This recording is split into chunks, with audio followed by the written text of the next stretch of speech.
right. Hey, friends. So, we're going to bring you another book today. And we're doing a little different because Mama hurt her back. So, Mom's on the couch. And this is one of my favorite books because it is so silly. And it's a different take on a classic. What is it? The Trail of the Three Little Piggies. The True Story. The True Story of the Three Little Piggies. By A. Wolfe. Okay. As told to Jon Scieszka and illustrated by Lane Smith. So if you have not read this book, this is it. Oh my gosh, I got this one a few years ago, and every time we read it, it cracks me up. I really like it. So, in case you didn't know what happened to the wolf, this is it. Get ready. Find out. At the end, he looks really weird. Shh, don't tell him about the end yet. He may not know. Shh. Okay. They'll find out about the end at the end. Okay, there's no picture on the first page. Everybody knows the story of the Three Little Pigs. Or at least they think they do. But I'll let you in on a little secret. Nobody knows the real story. Because nobody has ever heard my side of the story.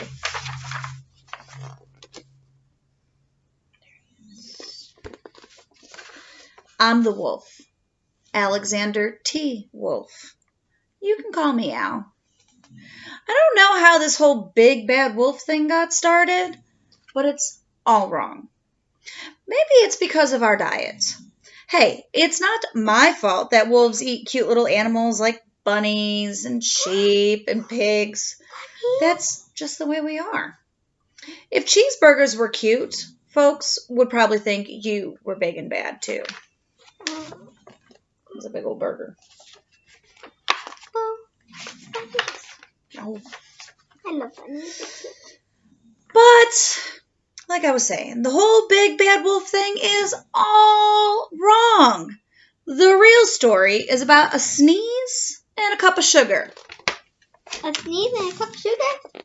This is the real story. Ah!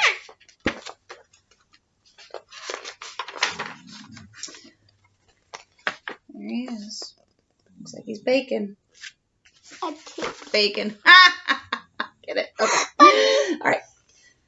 Way back in Once Upon a Time, I was making a birthday cake for my dear old granny. I had a terrible sneezing cold. I ran out of sugar. So I walked down the street to ask my neighbor for a cup of sugar. Now, this neighbor was a pig, and he wasn't too bright either. He had built his whole house out of straw. Can you believe it? I mean, who in his right mind would build a house out of straw? There it goes. Would you build a house out of straw? No. Good, me either. So, of course, the minute I knocked on the door, it fell right in. I didn't want to just walk into someone else's house, so I said, little pig, are you in? No answer. I was just about to go home without the cup of sugar for my dear old granny's birthday cake. That's when my nose started to itch. I felt a sneeze coming on. Well, I huffed. And I snuffed.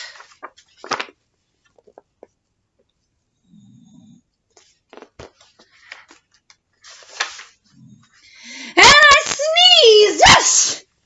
A great sneeze. Yuck. Hey, all that straw would make me sneeze too. Woo, allergies. And you know what? That whole darn straw house fell down.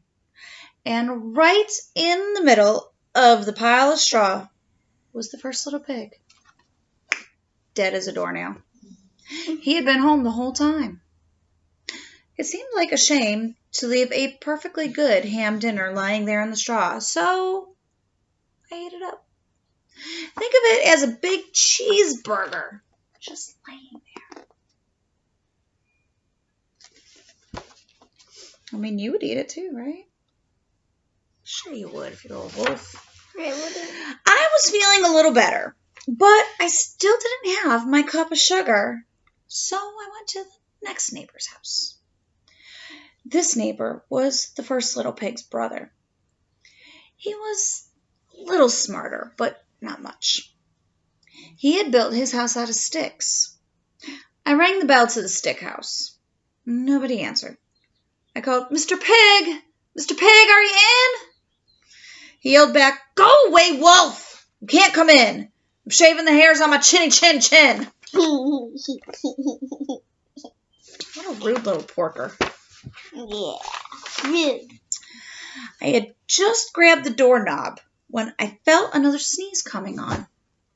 I huffed and I snuffed and I tried to cover my mouth, but I sneezed. A great sneeze. And you're not going to believe this, but the guy's house fell down just like his brother's. When the dust cleared, there was the second little pig, dead as a doornail. Wolf's honor.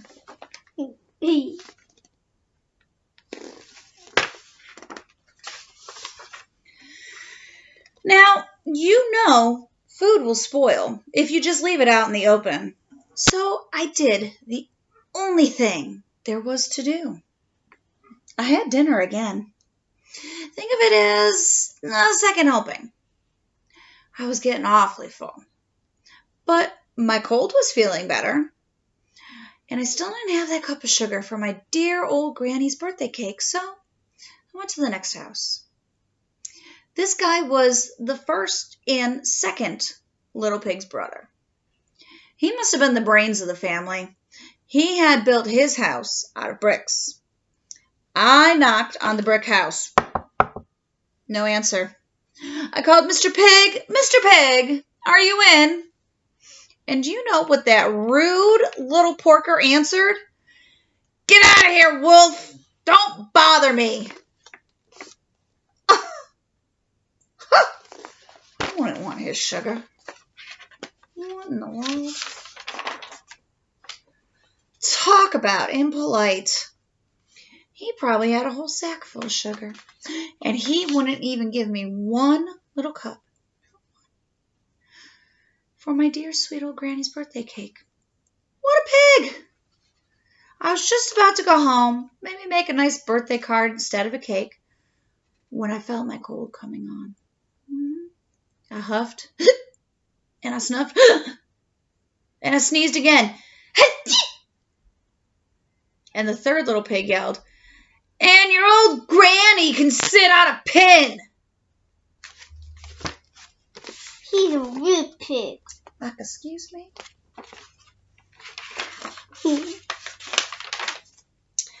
Now, I'm usually a pretty calm fellow. But when somebody talks about my granny like that, I go crazy. When the cops drove up, of course, I was trying to break down the pig's door. And the whole time I was huffing and puffing and sneezing and making a real scene. Wow. Can you just imagine what that looked like? The rest, as they say, is history. The news reporters found out about the two pigs I had for dinner. They figured a sick guy going to borrow a cup of sugar didn't sound very exciting. So they jazzed up the whole story with all that huff and puff and blow your house down. And they made me the big bad wolf. That's it. The real story. I was framed. Poor guy. But maybe you could loan me a cup of sugar?